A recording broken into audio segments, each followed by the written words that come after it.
ജായിസ് എന്ന് പറഞ്ഞല്ലോ, പിന്നെ എന്തെങ്ങൾക്ക് ഹറാമായിന? അതാണ് സുല്ലമി ഇമാമികളുള്ള നിലപാട്. ഏത് ഇമാമ് പറഞ്ഞാലും അത് പ്രമാണമല്ലെന്ന് മനസ്സിലായാൽ അത് മാറ്റിവെക്കാൻ പ്രയാസമില്ല.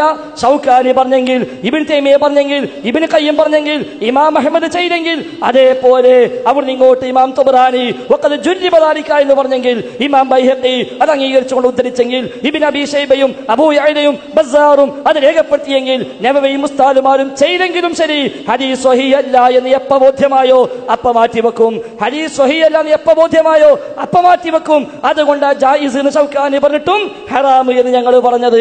കാരണം എന്താ? ഹദീസ് സ്വഹീഹ് അല്ല. ആര് ചെയ്താലും ശരി, ലോകത്ത് ആര് ചെയ്താലും ശരി, ഹദീസ് സ്വഹീഹ് അല്ലേ, പ്രമാണമില്ലേ എങ്കിൽ അത് ശരിയല്ല. ലൈഫാണെന്ന് മനസ്സിലാക്കാനുള്ള കഴിവേ ഉള്ളൂ.